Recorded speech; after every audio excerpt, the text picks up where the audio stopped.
the adhesive interaction between particle and membrane simply forces the membrane to deform and wrap around the particle. Okay? The particle is not able to deform for stiff particle. So basically, this membrane just wrap around, deform, and wrap around it. In contrast, for a soft particle, the deformation is partitioned between particle and membrane. So both particle deform and membrane deform, which is kind of obvious. Right? So now, why is that important? That's very important. This partition deformation is very important. Now we plot the configuration change during wrapping. Initial stage of wrapping for rigid particle, it shows here. Okay? In this case, it's pretty rigid. Right? If the particle is very soft, you can see this configuration here. That means for very soft particles, compared with the membrane doesn't deform initially. It doesn't deform much. So most deformation are performed by the particle. Okay, you can get this configuration. However, compared with the end results of full wrapping, the configuration is almost the same. Okay? So this means if the membrane is wrapping a soft particle, okay, initially it doesn't deform much, but eventually it has to catch up the same configuration. That means the elastic energy, the later stage has to rise very rapidly. Okay. So in order to overcome the elastic energy barrier, you need bigger adhesion energy to compensate that. That is the basis for this stiffness effect. Okay. Because the membrane is not deformed much initially. Okay. But eventually you have to reach the same configuration. So a stronger adhesion is required. Also in 3D, same thing, right? Very soft particles, the membrane deform less, particle deform. It's like liquid drop on the substrate initially. But eventually it has to capture the same configuration. That's why so here I have a statement here, when wrapping around a very soft particle, the membrane does not deform initially, but then has to catch up to almost the same configuration as for rigid particle at full wrapping. This means more abrupt rise in elastic energy at a later stage of wrapping. Okay. Now I can, after that understanding, I can come back to addressing. We're using a very special model for the elastic particle. We're using vesicles.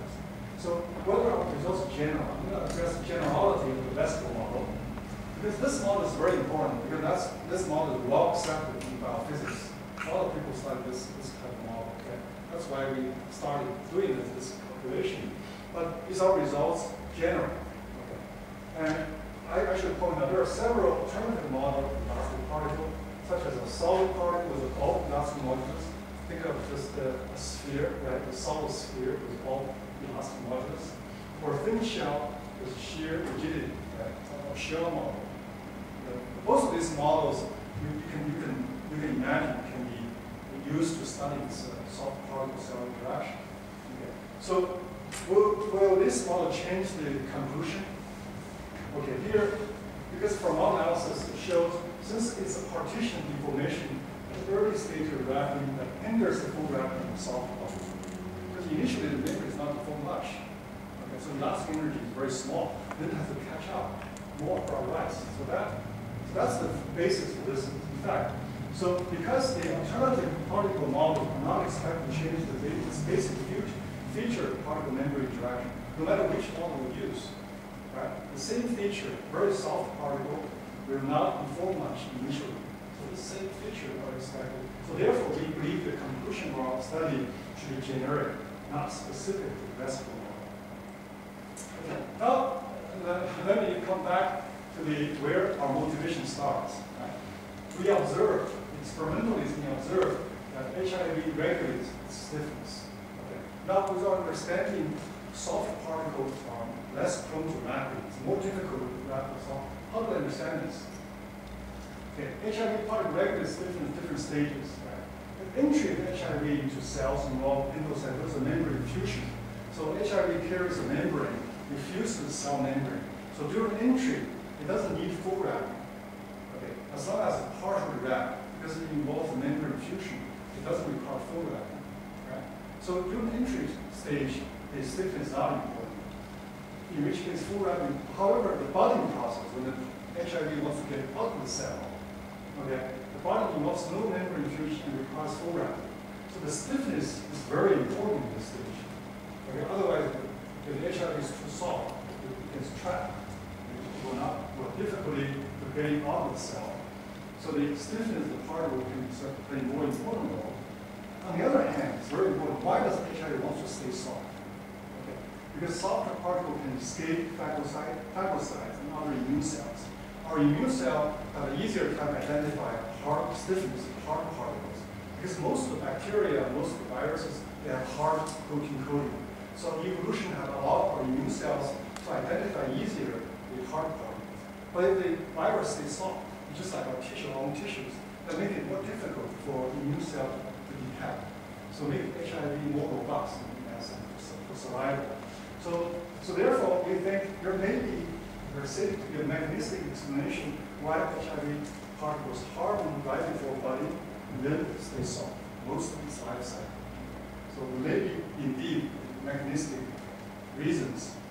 Now, the third discussion I wanted to point out is that in the literature, in the textbooks, the class-ring molecules are always being perceived as providing occasional. You say, what is the role of the class-ring? They provide form a cage that absorb the material, help the cell to ingest nutrition or other materials. But it's also known that the class-ring can stiffen the structures by order of magnitude. So when you put a class-ring on a vesicle with class-ring, without class-ring, the stiffness differs by more than order of magnitude. Okay. So we have an alternative explanation. We say this class-ring maybe have two roles. One is provide a cage, provide spontaneous curvature, a cage that helps wrapping. But on the other hand, it's also stiffen the structure. Okay. Increase the stiffness. That also helps the wrapping process. Okay. So now let me proceed to cell interaction with 1D nanomaterials. We just talk about stiffness here. Right. So we just explained the multiple nanotube into the rat cells and human cells and gold nanowire, spacellose fiber. They all intercell within the similar pathway. So why is that? So we first devised a post-screen MD simulation to try to understand. So we put a carbon nanotube or just nanomaterials at arbitrary angle. Okay. Here's our post-screen membrane. Okay, let's just see what happens. Okay. So now you can see this particle initially at an angle, but then actually after a while it rotates dramatically. Okay. There's a spontaneous tendency to this. So in the post-screen simulation, these green particles represent receptors. They have attractive interaction with carbon nanotube particles. The lipid, which is blue particles, they repel the carbon nanotube particles. So there's actually diffusion of receptors. So in our post-screen model, we actually simulate the diffusion of receptors in the membrane. So this is a top-down view, shows aggregation of receptors toward the tissue region. So this simulation basically says there is an intrinsic driving force for the carbon nanotube to rotate for 90 degrees. Okay, so we did further simulations. Changing the phi is the fraction of receptors. Okay, physiologically speaking, in our body, physiologically, phi is about 1%, and well, a few percent. Yeah, so we actually use a very large area fraction receptors in that case. But in all these cases, we see the tendency toward 90 degrees. Okay. So for small receptor density, we see it tends to intercell 90 degree angle. But there's also exceptions. If the receptor is very high, if the receptor density is very high, okay, for example, in this case, okay, 33%, this is very high receptor density. Okay, so the rotation is not obvious. And for 100% receptor, that means it is non-specific adhesion. The adhesion becomes you lose the specificity of the interaction. In that case, we actually observe this angle start decrease. This carbon nanotube start lying down. So it's not always true. So combine that, we come up with, we calculate the energy in the membrane. So we calculate the total energy, okay, the total elastic energy in the membrane at different So this normal axis entry angle, the fully lasting energy. We find 90 degree is the minimum energy configuration. Minimum energy configuration. This is assuming the adhesion area is the same. So we assume here a constant adhesion area. So which angle of lowest energy is 90 degree. So these values, of course, tell you this is very shallow, but that's irrelevant because we can set this point at 0 because this like a huge energy you add some pretty. So don't be fooled by these very close values. This shape is the most important. Okay, I can because the absolute energy is irrelevant. We only care about the relative energy with respect to this point. So it's really important that the entering entering fiber has some stiffness, rigidity, because if it were like this, very soft, then it would interact with the membrane, and you would see that. That's right. That's why soft particles actually have difficulty. It's more difficult to absorb soft particles. So that caused us to develop considering the following two kinetic rates, two kinetic mechanisms. One mechanism is the absorption rate. Okay, I have a particle going into the cell. So how fast? What's the speed of the particle going into the cell? Okay. The other process going on is the rotation. Okay, so assuming this particle is going in, but assuming the adhesion area is the same, but how fast this particle is rotated, which kinetic process dominates? It turns out for the diffusivity, physiological value of diffusivity, this process is slowest. It was much slower. Okay. The rotation takes a few seconds for the rotation for the nanotube to just rotate. And the diffusion takes about, experimentally also showed this, takes about hundreds of seconds or sometimes hours to finish. So this is a much slower process. So this is a faster process. So therefore, we come back to this picture. Okay. Because the entry process is normally very slow, it now requires diffusion of receptors. Okay. So this is very slow. So cell has plenty of time to minimize energy by rotation, minimize the loss of energy stored in the membrane. Okay. So to reach that energy equilibrium. Right. On the other extreme, if this process is very fast, okay, if you have 100% receptors, okay, that means this process is very fast. You don't need immediate diffusion. It's instant binding. Right? If this process is very fast, you have no time to rotate. If this kinetic process dominates, then the cell will just lie down. Okay? It's just like in our simulation shown here. Right? In this case, the angle does not change because there's no diffusion is required. So this computation between two velocity energy, two kinetic process, the time scale difference, actually in the biology, few processes that involve energy optimization. But in this case, it corresponds to optimum energy just because of the kinetics. The other process is very slow. So within that time scale, there's some energy optimization process going on. Okay. I also show you some exceptions. Okay. So in the experiment, we also observed in some cases these carbon nanotubes are not retracting at all. Just lie on the cell surface. Okay, this is rare. This is about 10% of the case. Some nanotubes lie on the cell without seeming to interact. Or some cases, even rare, that you see a cell membrane, this carbon nanotube become wrapped in the middle. Okay, wrapped in the middle. But it's a rare process. But what happens here? Now you can, to understand this, you can say, what's the total number of receptors in cell membrane? You can calculate this. So suppose I have a bundle of carbon nanotubes just lie on a cell like this. So what is the largest carbon nanotube diameter you can wrap with this kind of receptor? It turns out to be quite small. Okay, quite small. So that means normally a cell doesn't have a lot of receptors. Okay, if the nanotube happen to be touch the cell instantly like this, the cell receptor is very quickly exhausted before you can wrap other membranes. So we think this may be due to receptor depletion in most cases, which is rare. Okay. Most common cases are the cell membrane, one nanotube goes like this, then immediately this chemical reaction that causes it to rotate this way. But in some cases you have simultaneous contact. So in this case, receptor being depleted. Okay. Sorry, simultaneous contact, or you have also a minimal angle? Minimal angle to have not rotation but addition. That's also possible. Probably there exists a minimal angle. That's also possible. That's also possible. So So it's you ignore gravity. gravity we can think is important at that scale, right? It could easily cause this because of the way that you know.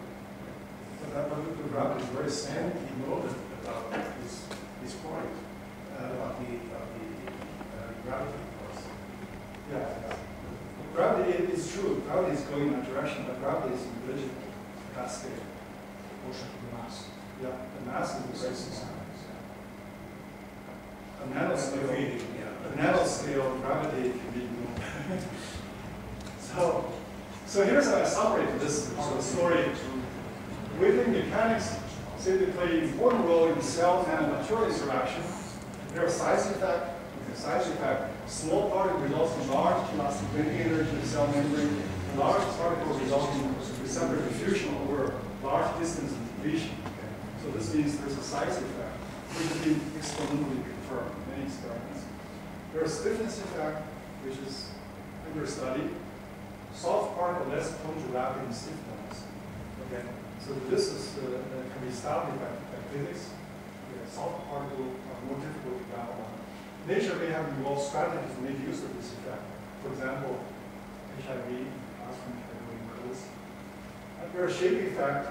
When things are elongated in one-dimensional nanomaterial, nanotube, nanowire, nanofibers, they can enter cell while entry pathway called cell frustration, which is something to be alarmed.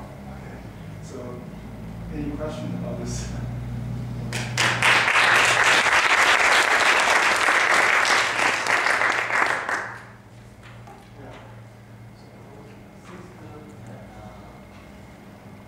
Property of this HIV virus will change its stiffness during its life cycle. Is the major problem during HIV? No, it's not been proved yet. It's not been proved. This mechanism, how it stiffness, is not known. Yeah, It's just is this the observed. mechanism responsible for? Is it a challenge? It could be. HIV? Yes, it could be. For example, if this is true, this is proven that we can target that pathway and make it incapable of multiplication. Right? If it's true, it turns out to be true, but a lot of it's more evidence, more studies needed. Yeah. So currently, the drug against HIV is targeting other pathways, biochemical, but there may be a mechanistic pathway there. That's what we're hypothesizing here. At what point would you consider a nanomaterial a one-dimensional material? What aspect where you should Yeah.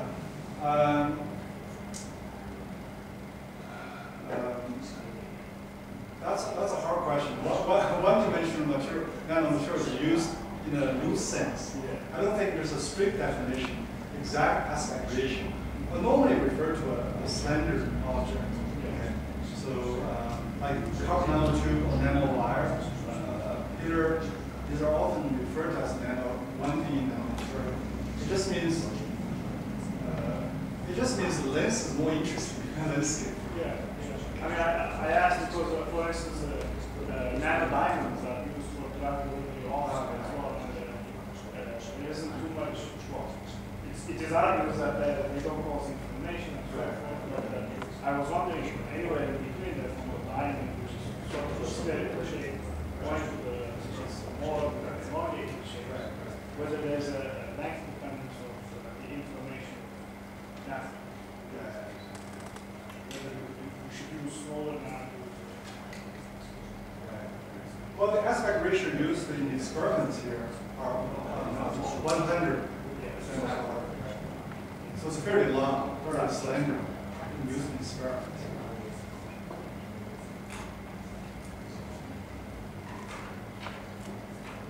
What is the difference between the stiffness of asbestos fibers and compared to I would guess that asbestos is probably much richer. That's why it would be easier to take the 90-degree orientation compared to the nanotube, which is probably adhere somewhere in the tissue. stiff too. The intrinsic stiffness is very stiff. Depends on multi or single wall. Right? The single wall is more floppy, the multi-wall is more stiff. Right? It's comparable to the test. It depends on what is the multi-wall, how many, what's the structure there, right? But carbon bond is very strong. Carbon bond is the strongest bond. So the stiffness coming down to graphene is all 100 kPa. Because you consider in your simulation, carbon nanotubes is free, located in the air. We consider rigid so far. In our simulation, we're rigid. It's not. We don't bend like this. Okay. Yeah. Although we are interested in studying next step. Yeah, they are very, very sticky. Yes. That's why. Yes. I should mention there's a study from Dennis Fisher's group. This study is polymer, one-dimensional material. There's a long chain polymeric capsules. It turns out those things, the cell, once this one-D material become very soft, they also have very difficult to get into the cell. Okay. So these one-dimensional polymers can stay in your blood for weeks before cell can absorb it. So the softness, although I split into, in my model here, soft only spherical particle. So we haven't done 1D case. But the stiffness, actually, in both cases, the stiffness, the effect is similar. Like,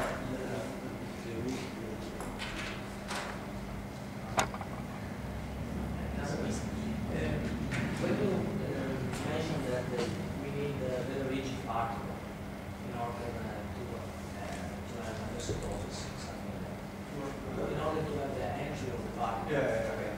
You are referring to the ratio between the Young models of the membrane. Yes. Only the ratio, right? Stiff or stiff soft are relative to the cell membrane. Cell stiff. Okay, and could you please give us some information about what you think it could be the role of hyperelasticity? Because usually I think that a cellular membrane is hyperelastic, or not? In the very old days, there's hyperelastic model, like but Helfrich model. Since Helfrich, that model has explained lots of experiments, like in red blood cell shapes. The Helfrich model has been very successful in capturing basically practically all these experimental observations. No, I imagine. So perhaps there is some. In early days, like YC Fong and Richard Scala, they proposed a hyperelastic model for red blood cell, but they were not able to predict how they experimentally observe concave shapes and under various conditions. So that model has so far been mostly abandoned. Just the Helfrich model turned out to be working best.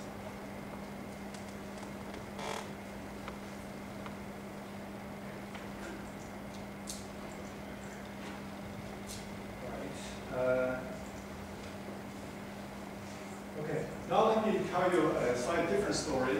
Okay, I'll talk about mechanical homeostasis. Homeostasis is a very interesting concept. Right? It's like animals maintain a constant temperature. That's called homeostasis. We maintain a certain state in our body. Okay, so if we deviate from that state, we become ill. If we maintain that state, we're healthy. So this is called homeostasis. I'm talking about mechanical homeostasis. That means the cell wants to maintain some constant stress or constant tension within the cell.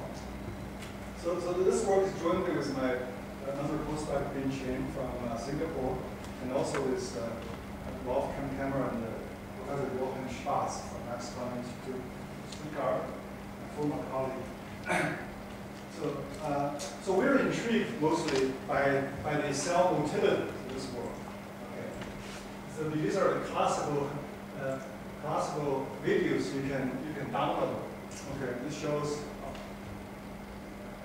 So this shows when cell migrates, right? Cell migrates. There's lots of activities going on within the cell. The cell consumes the power to ATPs and transfer those into mechanical. Here's the white blood cell chasing bacteria. So this is one of the classical movies. Anyway, So this is fascinating, the cells and machine. Right? I completely agree with Professor Pugno says cell is a molecular machine. Right? It's motors and things. It's really fascinating. So how do we, so my question is, can we develop what kind of tools we need to be able to describe such a process? So first of all, the molecular interaction is very important because the statistical mechanics is very important at that scale. Okay.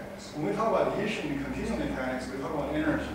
But in fact, the cell adhesion or cell interaction with particles, they're stochastic. They're mostly stochastic. Okay. So when the cell migrates, it involves a cluster of bonds. Think of a cluster of molecular bonds. Each of the molecular bonds have some statistical, stochastic behaviors. Okay. So the lifetime of individual bonds is very short. So that means the molecular bond is like chemical reaction. You don't need any force or braking. There's no strength for a single bond. So when we speak of adhesion of gecko or something, we always speak you need strength, you need a critical force to put it off. But the concept on the cell level is that the bonds has no strength. Okay? It's just time, it's lifetime. You wait long enough it will break. So typically molecular bonds, 0.1 second, a fraction of seconds, it will break. Okay? The multiple bond leads to long-term stability of tissues. So how come we are stable? Even our bonds in our body are such a short-lived. The answer is multiple bonds. Yeah. Many such bonds. Population is large. You get stability. Just like if you talk about animal, a group of animals, each animal can die or get born, birth, and death. So it's very unstable, each individual. But if you have a large number of them, then you have a stable population. Okay? It's the same idea. So self-activity controls adhesion. Okay. So we think in cellular scale, when you study phenomena on cellular scale, first of all, I believe structures are important. We need to talk about structure. You don't. So far, in many cases, we also model cells continuum. But I think it's more interesting to consider the internal structure of the cell. Okay, internal structure. So, but however, because that scale is very small, I think consider a cell as a internal structure with molecular bonds is interesting, okay, with some structures. So we propose, we've been working on some models of this. We use continuum mechanics, analytical model, FEM, to compute the traction deformation on the force and separation on the bonds. Okay. Then we combine with statistical mechanics and molecular binding on the interface. So we use continuum mechanics to calculate the traction deformation to determine the rates of bond rupture rebinding. Okay. So because using mechanical calculate force that determine the rates, then we can simulate, we can calculate, we can simulate the whole behavior theoretically. Okay. Why elastic? How come this is sort of stochastic elastic framework? Why elastic? Just because cells and tissue are very soft, then they can really undergo large deformation. Okay. How soft they are? Let me give you some idea. Bone and shell, right? The shell is the mineral in the shell is 95% mineral. It is a really hard material. 100 GPa is hard material. Okay, like metals is a hard material. Bone, that's already pretty soft. Right? Bone is already 10 or tens of gigapascal. Keratin is 1 gigapascal. Now we reach the collagen. The collagenous bone is 100 GPa. Muscle is 10 kilopascal. And brain is 1 kilopascal. These are really in the range of cells, soft tissue. Soft tissue is very, very soft. And kilopascal, you can think of, and 100 GPa, these are how many orders of